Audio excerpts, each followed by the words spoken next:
Hello and welcome back to Clownfish TV. It is me, Gigi Sparkles, and it's just me today because Neon is elsewhere. I think tomorrow we'll be back to normal videos, and the next few weekends we both will be in the videos because we'll be together again.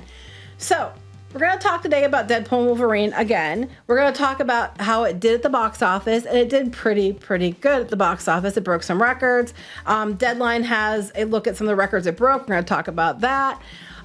We already had a review of this, so if you want to see that video, you can go to the other videos and find it. We did a review a couple days ago. So before we get into it any further, please like and subscribe, and here we go.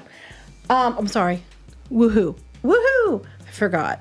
Now we're going to move forward. So Deadpool Wolverine is actually doing really well. It's going to open to about 439 million worldwide for the first 3 or 4 days.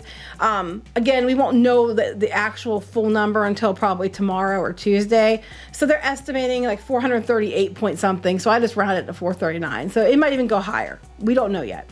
But that's the rough estimate of where it's going to go globally for this last weekend, the opening weekend.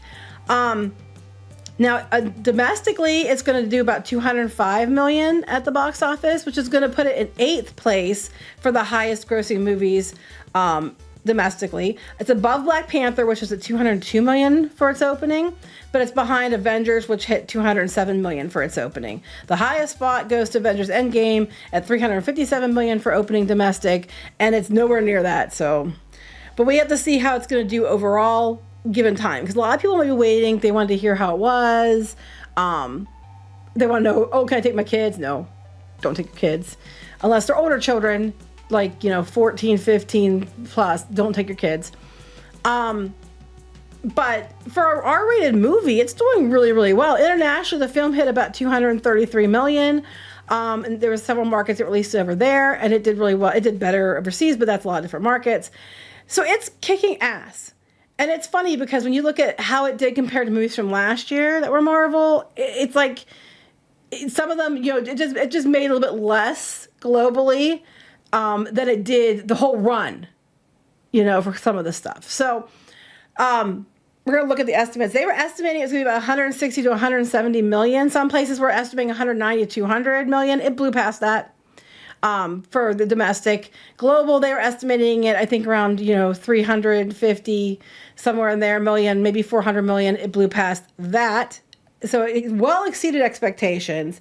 Now the budget on this, they believe it costs around 200 million to produce and about 100 million to market, so about 300 million. And usually the metric is double the cost of the movie is usually how you break even. So that would put it around 600 million to break even. And it's already, well on its way to that number. So they're definitely going to make money with this one. We already all expected them to do so. It's probably, I don't know if it's going to hit the billion. I'm assuming it would. I can't see how it wouldn't unless the R rating holds it back in that regard. It's really good news for Disney because they done fucked up so bad last year. I'm sorry, they done screwed up so bad last year because we had just a couple movies at their slate that actually made money. But Marvel, other than Guardians of the Galaxy Volume 3, lost money. They had big losses last year. They absolutely need this movie to do well. It looks like it's going to, and it follows Inside Out 2, doing well. So that's a win, but it's nowhere near fixing their problems. The problem is they need to look at this and see what do audiences want and start making films for what audience demand is and not making films for what their internal groups are telling them you have to do for the representation or whatever, which you can have representation. These movies usually did, and have a good movie and a good story, but the good characters and story have to come first. And people, Disney lost that. They figured they lost that one a long time ago, and they're trying desperately to get it back, which is why they're bringing Robert Downey Jr. in as Doctor Doom now for Fantastic Four and all this other stuff in the Avengers and things, because they're desperately trying to find out what audiences want and give them that. Because surprising surprise, if you don't give people what they want, they won't give you the damn money. It's almost like people have been telling them this for years. So last year, they had Ant-Man and the Wasp: Quantumania. And the entire global run for Ant-Man and the Wasp: Quantumania was 476.1 million. That was it. They lost money on it. They lost about 131 million on that one. So they did not even break even. And then we have the Marvels, right? The Marvels was even worse. The Marvels only made $206 million globally, guys. That's all the Marvels made. Now remember that Deadpool Wolverine just in the opening did $205 million domestic and $233 million internationally. And the Marvels did a whopping 230, or that's how much they lost. I'm sorry, they lost more than they made. They did a whopping 206 million globally, but they lost 237 million. With the Marvels, they lost more money than it actually cost to make the movie. I'm assuming with that 200 and whatever what their budget was, that doesn't even count probably. That might have counted the marketing at that point. But that was bad. That's what Marvel's doing. I'm honestly thinking, to be fair, that Captain America, unless they show something really, really impressive, the new Captain America movie is going to probably go the same way. And the Thunderbolts might go the same way. Again, it's too early to tell. We have to see a lot more than we've been seeing. But given the reshoots and the rumors of reshoots for Captain America and all the issues they've had with that one, I would not be surprised if we got another, like, Ant-Man the Wasp Quantumania with that. And the Thunderbolts, because it's a lot of characters that people aren't that they're familiar with, but it's like not the main team, and they're not like a lot of the ones people are like really, really into. And a lot of some of them you don't know unless you watch Disney Plus shows.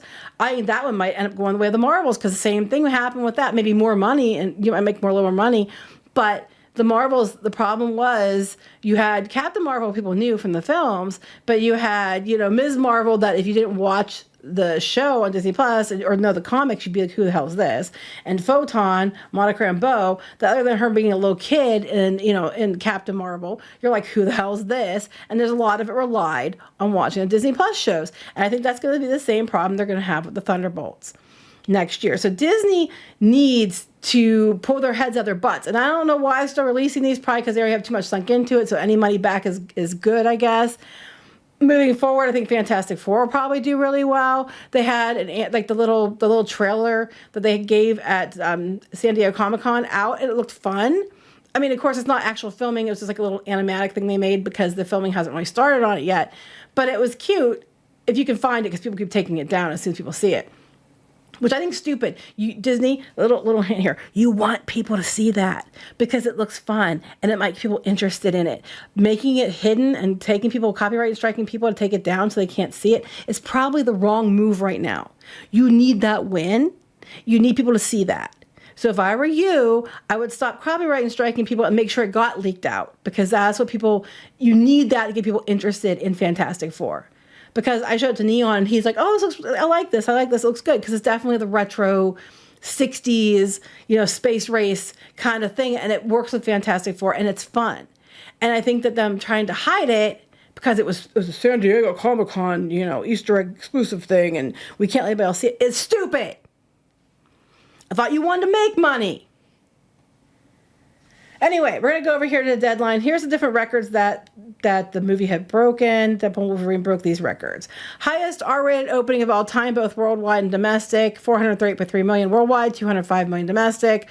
It beats previous record holder Deadpool from 2016, $264 million worldwide. And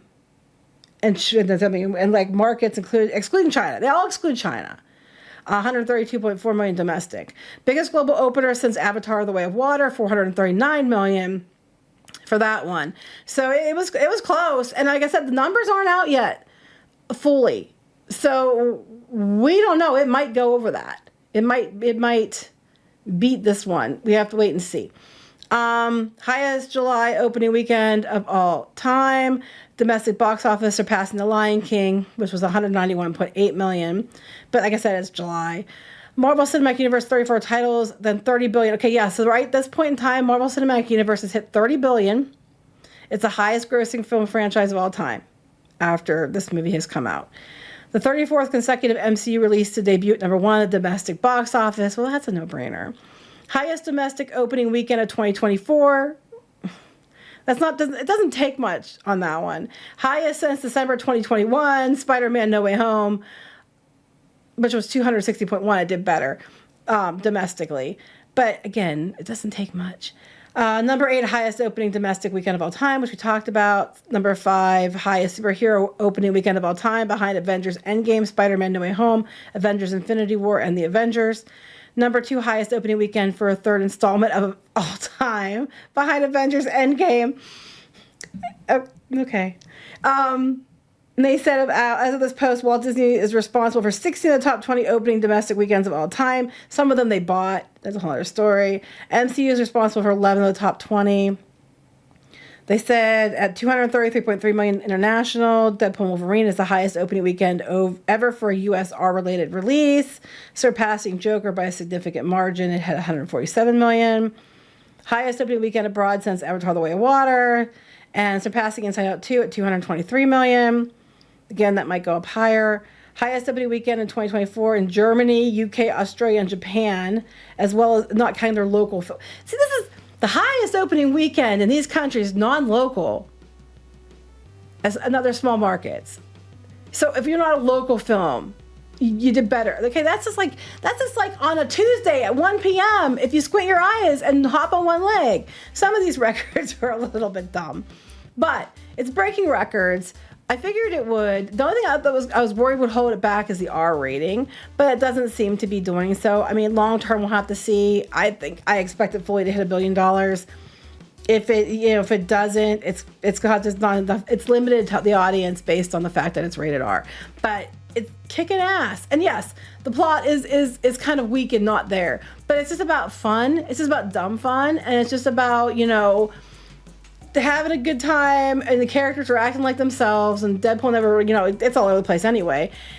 And it's just people want to go see movies that aren't like politically driven. They're just like, this is funny. And they're making fun of Disney, and everybody's laughing about it. When they made Marvel and Disney jokes, the theater I was in, which had a lot of people in it, not many women, but a lot of people in it, were laughing.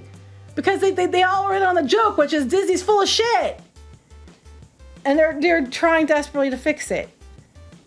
So anyway, Disney, little hint, just give audiences what they want and they'll give you their money. It's really not that hard. It's Sunday. Sorry these videos, they aren't that great. Not a lot going on. And quite frankly, I'm tired. So I will talk to you guys later. Please like and subscribe. Bye.